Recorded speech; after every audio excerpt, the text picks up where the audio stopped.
Phone पे से mutual fund में लमसम इन्वेस्ट करना चाहते हो? सिंपल सा प्रोसीजर है। आज की वीडियो में आपको पूरी प्रोसेस करके भी दिखाऊँगा और ये भी दिखाऊँगा कि कैसे आप फंड चूज़ कर सकते हैं, फंड की डिटेल कैसे निकालते हैं। और अंत में एक बहुत ही ज़रूरी जानकारी आपके लिए है, फ़ोन पे पे फंड से रिलेटेड, तो ध्यान से पूरे वीडियो को देखिएगा। अब सबसे पहले, क्योंकि हम इन्वेस्ट करना चाहते हैं, फ़ोन पे एप्लीकेशन ओपन करेंगे, नीचे की तरफ जाएँगे और म्यूचुअल फंड पे क्लिक करेंगे।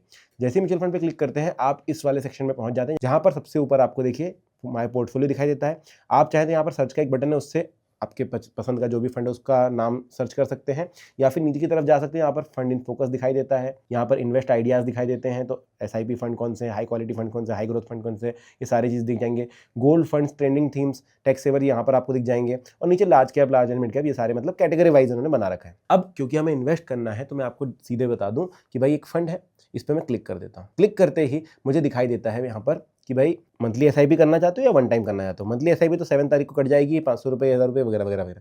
लेकिन पहले मैं फंड थोड़ा रिसर्च करना चाहूँगा, और आपको करना चाहिए जब भी आप डालते हैं पैसे। तो यहाँ पर एक आई का बटन है छोटा सा, उस पर क्लिक करो। कोई भी फंड का नाम आपने यहाँ पर सर्च अगर किया है, ये देखिए, तो भी इस तरीके से आएगा। तो आप इस पर आई के बटन पर क्लिक कर दो। जैसे क्लिक करते हो तो इसकी डिटेल्स आपके सामने आती है। जैसे 5 साल का CAGR, ये फंड का ऐसा रहा है, कैटेगरी एवरेज कितना रहा है, तो बेटर काम किया इसने। यहाँ पर आपको 2 ग्राफ दिखाई देते हैं, कैटेगरी एवरेज और इसके। ठीक बात है। नीचे जाएंगे, पिछले 5 साल में ऐसा रहा है, चार्ट देखना, 3 साल में ऐसा रहा है, 1 साल में ऐसा रहा है, और मैक्सिमम ऐसा रहा है। इसका मतलब ये नहीं कि आप मैक्सिमम 5 साल के लिए यही इन्वेस्ट कर सकते हैं। Mutual fund open ended scheme होती है, जब तक आप खुद से बेच करके बाहर नहीं निकलेंगे तब तक स्कीम से बाहर आप नहीं निकलते हैं। 30 साल 35 साल भी चला सकते हैं। नीचे जाएंगे, यहाँ पर थोड़ा सा क्रिस्प मार्केट के हिसाब से कंसिस्टेंसी कैसी है, रेटिवली रिस्क एनपीएस कैसे हैं, ये सारी चीज़ें आपको दिखाएंगे।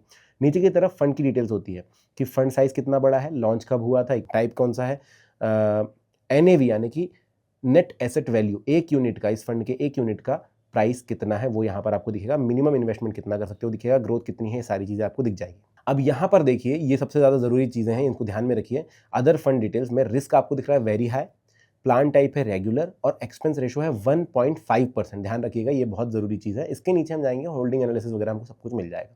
इसी तरह अगर कोई दूसरे फंड की बात करें तो ये फंड पे मैं चला जाता हूँ। यहाँ पर जाने के बाद आई बटन दबाऊंगा, इस पर दिखाई देगा मुझे इतना CAGR वगैरह है, नीचे ये सारी चीज़ें।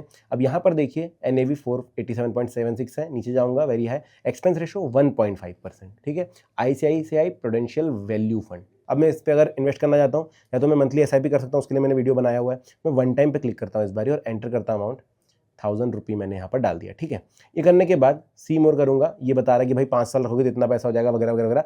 ये भरोसे की चीज़ नहीं है, मैं सिंपल बता दूं आपको कि ये पिछले रिटर्न्स को देख करके आपको बता रहा है, ज़रूरी नहीं कि ऐसे रिटर्न आपको मिलेंगे। इसके बाद ये करने के बाद देखिए, इन्वेस्ट नाउ का बटन है, इस पर क्लिक करेंगे। जैसे ही आप क्लिक करते हैं, आपको बोलता है कि आपके फ़ोन पर एक OTP भेजी गई, वो डाल दीजिए। तो OTP की हम वेट करेंगे, ये हमने OTP डाल दी। यहाँ पर प्रोसीड करेंगे। प्रोसीड करने के बाद आप बैंक चूज़ कीजिए, पे कीजिए, ये मैंने कर दिया, सबमिट करूँगा, और देखिए कनेक्टिंग सिक्योरली पेमेंट हो गई। अभी रुकिए, बहुत ज़रूरी बात बची है, आपके पोर्टफोलियो में 0 ही रुपये दिखाई दे रहा है। ठीक है। क्यों? क्योंकि अभी तक ये फंड आपके पोर्टफोलियो में आया नहीं है, ये ऑर्डर पर है। बैक आऊँगा, वापस म्यूचुअल फंड पे क्लिक करूँगा, अभी भी देखिए 0 दिखा रहा है, इस पर क्लिक करना है आपको। तो आपको दिखाई देगा यहाँ पर क्या है, इसमें आपको माय ऑर्डर्स का एक बटन दिखाई देगा, इस पर क्लिक करोगे, आपको दिखाई देगा आपका ऑर्डर ये रहा। ठीक है। अब ये इन्वेस्टमेंट में प्रोसेसिंग पर है।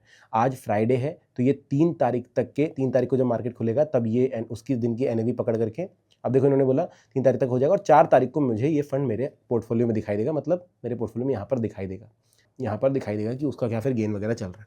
अब मैं आपको एक बहुत ही मज़ेदार चीज़ बताता हूँ। हमने इस फंड में पैसा लगाया, ठीक है, इसका मैंने, हाँ मैं आपको बताता हूँ कि फ़ोनपे से SIP क्यों नहीं करनी है, म्यूचुअल फंड में इन्वेस्ट क्यों नहीं करना है। तो ये हमारा फंड है, इस पर हम नीचे जाते हैं और आपको दिखाता हूँ। एक्सपेंस रेशो 1.64% है। मैं इसका आई बटन दबाऊंगा, आपको बताता हूँ कि एक्सपेंस रेशो क्या होता है। सिंपल सा है भाई, एसेट मैनेजमेंट कंपनी को जो है उसको फंड मैनेज करने में कुछ पैसे लगते हैं, कुछ खर्चा होता है उनका, तो वो आपसे ही निकालते हैं, तो वो एक्सपेंस रेशो के रूप में लेते हैं। तो 1.6% आपने दे दिया। जनरली रेगुलर फंड का ये होता है कि 1.5 to 2.5% लिया जाता है, लेकिन हम बोलते हैं कि डायरेक्ट फंड में आप इन्वेस्ट कीजिए। डायरेक्ट फंड का एक्सपेंस रेशो जो होता है 0 to 1%, 1.5% तक मैक्सिमम होता है। अब यही फंड जो है ICICI prudential large and mid cap fund, इसी को मैं ग्रो पर सर्च करूँ अगर, ठीक है, large and mid cap fund है वो। हम यहाँ पर सर्च करते हैं ICICI, हाँ ये देखिए large and mid cap fund, इस पर क्लिक करूंगा। अब यहाँ पर देखिए डायरेक्ट प्लान ग्रोथ लिखा हुआ है, सिंपली नीचे की तरफ जाएंगे, एक्सपेंस रेशो पे क्लिक करेंगे, 0.78% है, मतलब आप एक्स्ट्रा एक्सपेंस वहाँ पर एक्सपेंस रेशो का पैसा आप यहाँ पर एक्स्ट्रा दे रहे हैं। अब ये अगर आप बोलेंगे कि रेगुलर फंड की वजह से दे रहे हैं तो इसका बहुत ज़्यादा फर्क नहीं पड़ने वाला है आपको, बस आप एक्स्ट्रा पैसे दे करके ख़त्म कर रहे हैं खेल। तो इससे बचने के लिए आप ग्रो, धन या फिर जीरोधा इन सब में इन्वेस्टमेंट कर सकते हैं। तो भाई ये एक चीज़ थी जो मैं बताना चाहता था आपको शुरुआत से वीडियो की, कि फ़ोन पे से म्यूचुअल फंड इन्वेस्टमेंट क्यों नहीं करनी चाहिए, क्योंकि यहाँ पर कोई भी डायरेक्ट प्लान ग्रोथ है नहीं, कोई भी ऐसा डायरेक्ट फंड यहाँ पर अवेलेबल है नहीं। ग्रो या धन पर आपको डायरेक्ट प्लान ग्रोथ मिल जाएंगे, जहाँ पर आपके एक्सपेंस रेशो के पैसे काफ़ी ज़्यादा बच जाते हैं। ये लॉन्ग टर्म में जब आप 15-20 साल की बात करेंगे और बड़ा अमाउंट हो जाएगा ना 20-25 लाख रुपये, तब आपको 4-5 लाख का फर्क दिखाई देता है एक्सपेंस रेशो की वजह से। तो ये चीज़ आप ध्यान में रखिएगा। वीडियो पसंद आया तो लाइक शेयर सब्सक्राइब जरूर कर देना। Thank you.